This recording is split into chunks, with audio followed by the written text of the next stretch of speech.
Turkey, 1994. A German archaeologist kneels in the dirt. In front of him, a limestone pillar, shaped like a giant letter T. Carved into the stone are foxes, scorpions, and vultures with wings spread wide. This pillar has been buried for 11,000 years. The man's name is Klaus Schmidt, and what he just found is about to break the history books. Because the people who built this had no metal tools, no writing, no farms, and no pottery. They were hunter-gatherers. And yet somehow, they moved 7-ton stones across open ground. They carved them by hand.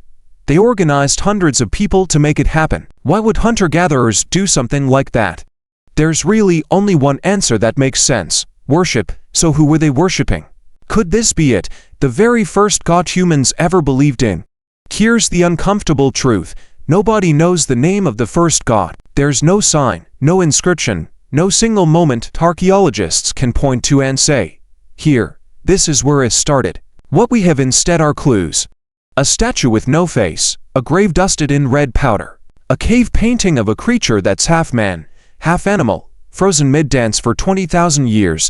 Every clue is a piece of the puzzle. None of them come with a name attached, so instead of hunting for a name, historians ask a smarter question. Not who was the first God, but what kind of belief came first, and what that belief can tell us about why humans invented gods at all. To answer that, we have to go back before Göbekli Tepe, back before farming, back before villages existed at all. Picture small bands of hunter-gatherers walking across an empty landscape.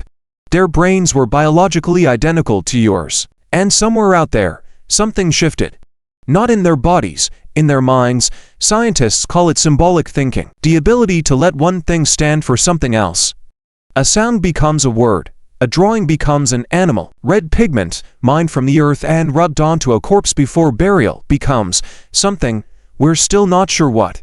Archaeologists have found that red pigment in graves more than 100,000 years old, long before religion, long before gods. That this is the foundation everything else was built on. Before you can believe in an unseen power controlling the world, your brain first has to be capable of imagining something unseen at all. Fast forward to 40,000 years ago, that capability has exploded. Deep inside caves in France and Indonesia, humans are painting animals with jaw-dropping skill.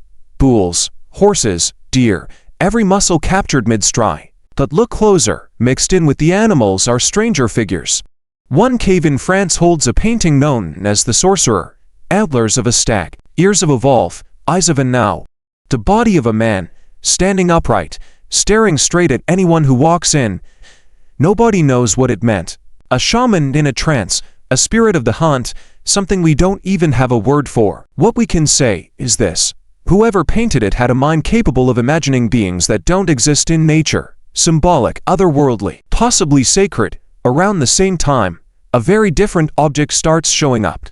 Small carved statues of women, white hips, full breasts, almost no face at all.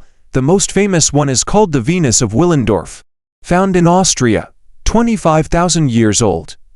Carved from limestone, stained with red ochre, archaeologists have found her sisters scattered across a map that stretches from France all the way to Siberia. For most of the 20th century, historians had a simple explanation: a single universal mother goddess, worshipped everywhere across the ancient world.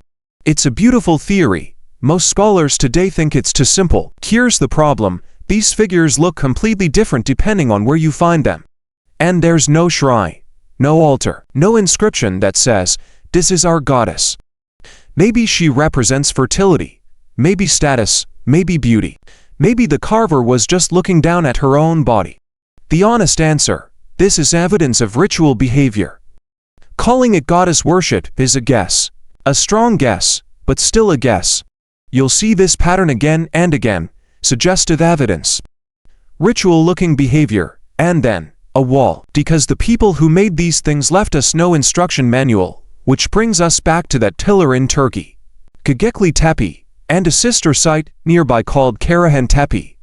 Built by hunter-gatherers 11,000 years ago, before farming, before pottery, before the wheel. The pillars are covered in carved animals: snakes, boars, vultures, scorpions. Some pillars are even shaped like human bodies, with arms carved down the sides, as if the stone itself is alive. Klaus Schmidt spent almost 20 years digging here.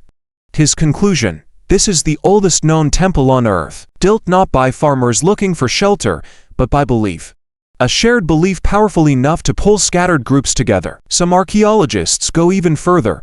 What if the sheer effort of building this place is what pushed humans toward farming in the first place? What if religion came before agriculture, not after it? That idea is still hotly debated, but one thing almost everyone agrees on: Göbekli Tepe proves organized, large-scale ritual existed among hunter-gatherers thousands of years earlier than anyone thought possible. A few thousand years later, in central Turkey, a very different settlement rises out of the ground: Çatalhöyük, one of the very first towns in human history. Thousands of people, packed into mud brick homes with no streets in between. You entered through a hole in the roof. Inside these homes, archaeologists found something eerie: plastered bull skulls, mounted right into the walls, horns jutting out into the room, paintings of vultures looming over headless bodies, and the dead, buried right under the floor, sometimes directly beneath the platform where the family slept and ate every single day.